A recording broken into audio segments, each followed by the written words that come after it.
Thank you, Charlie, and all of our panelists for a great conversation, great insight. We are going to be rounding out the day here with our final session. And as we do, we're going to be bringing forth an organization to the stage that has been really near and dear to Partnerize for many years.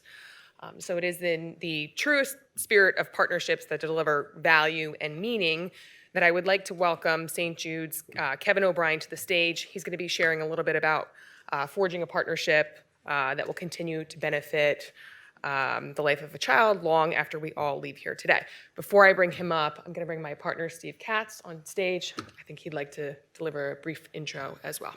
Thanks. Thank you, Maura. Thanks, everybody.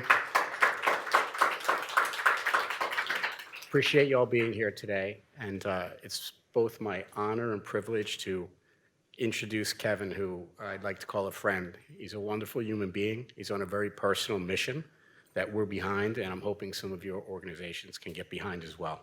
Take it away, Kevin.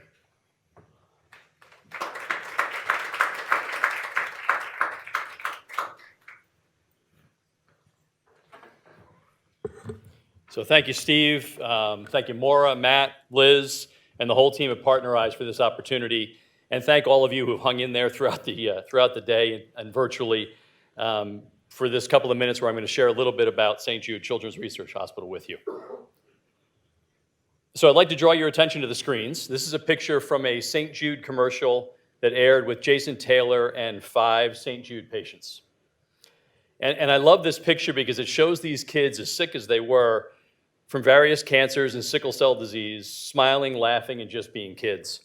In fact, about 20 seconds before this picture was taken, the kids were using Jason as a jungle gym. You know, when St. Jude Children's Research Hospital opened its doors 60 years ago in Memphis, Tennessee, 2 prevailing thoughts were aligned against it. One was that building a children's hospital whose stated purpose was to defeat childhood cancer, specifically leukemia, knowing that it was a death sentence, was folly. And the other was that placing a children's hospital whose stated mission was to treat all children, regardless of race, creed, or ability to pay, in a segregated city was ridiculous. So back to the picture. 5 kids. In 1962, when the doors of St. Jude opened, the survival rate for pediatric cancer was 20%. So as you look at the kids on that screen, think about 4 of them not making it. Today, thanks to the doctors and researchers at St. Jude, supported by people just like you for the last 60 years, that survival rate now stands at 80% in the United States. And not just at St. Jude, but at hospitals and treatment centers across the country, because all the research that we do is freely shared with all. How's that for progress?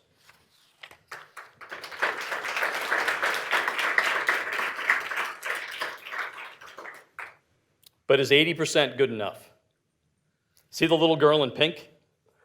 Some of you know this, but for the rest of you, I don't just have the honor of working for St. Jude. I'm also a St. Jude dad, and the little girl in pink is our daughter, Katie.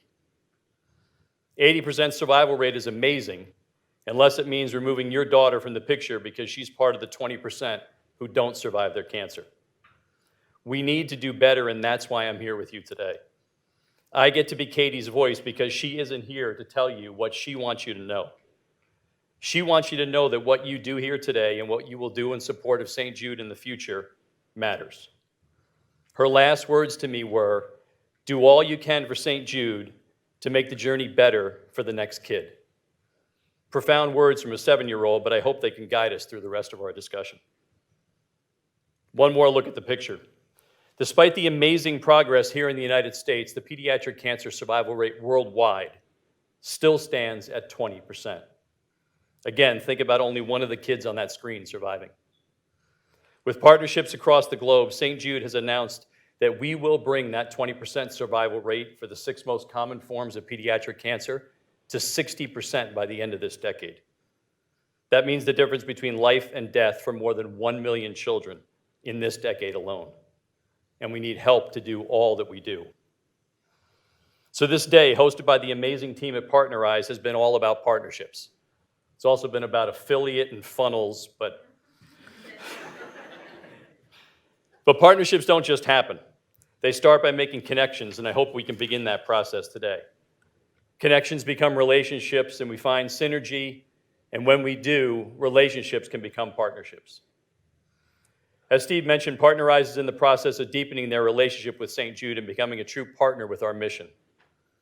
Part of that is sharing the passion they have for what we do with others, and I'm so grateful for this opportunity to be with you all today. When my wife Christine and Katie arrived at the doors of St. Jude, they were met by a nurse who had clearly been waiting for them, who took Katie into a room where she had her nails painted and they made her feel like a princess. At the same time, Christine was taken into another room where she was handed the keys to a 2-bedroom apartment, a grocery store gift card for the week, and they explained the shuttle schedule that brings patients back and forth from the housing to the hospital. And we never received a bill.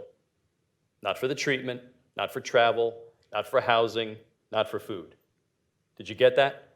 For 60 years, no family has ever received a bill from St. Jude. So how do we do that? Partnerships. We partner with donors who have been with us for every one of the 60 years we've been in operation, since Danny Thomas first asked them for their support. We partner with donors who join us today when they hear about our mission and it touches their heart. And we partner with businesses who understand their employees' desire to give back, and they expect their employer to join them. And why do businesses embark on a philanthropic journey with St. Jude? It's not just because they feel it's the right thing to do. It's not just because they make a connection to the mission and want to help us find cures and save children. It's not just that they see this picture behind me and want to make sure that they help us fulfill Danny's promise that no child die in the dawn of life. It's all of that and more. Businesses that partner with us not only derive the benefit of knowing they're doing the right thing, they realize that the partnership is mutually beneficial. They recognize the power of the St. Jude brand and the benefit that partnering with St. Jude has in their relationships with their employees, with their customers, and with their stakeholders. So what is the ask today? If what I've shared with you has touched your heart or piqued your interest, and you want to continue the conversation, then let's do that. Our most successful and mutually beneficial partnerships touch on most or all of these opportunities for engagement. They tap into personal and business philanthropy, and they leverage employees, customers, and contacts. Companies like Markham, who have partnered with us to fund 2 new research labs in our Inspiration 4 Advanced Research Center. 7 floors packed with scientists, researchers, and state-of-the-art equipment that is a 2-minute walk from the Chili's Care Center where the kids are treated. That proximity and our relentless drive gives us a bench-to-bedside speed that is unmatched. Or companies like Best Buy, who partner with us each year, giving customers in-store and online the opportunity at point of sale to round up or donate to help the kids of St. Jude. Or Averitt Associates, whose employees have participated in payroll deductions for the last 20 years and who achieved a 95% participation rate last year. But don't lose sight of this picture. Today, as we spent the day charting the paths of our businesses and unlocking what affiliate marketing really is, deepening relationships and cultivating partnerships, while all that was going on, a child and a parent who recently heard the words, "Your child has cancer," walked through those same doors that Katie and Christine walked through. They were welcomed, cared for, and told, "Don't worry, we've got this."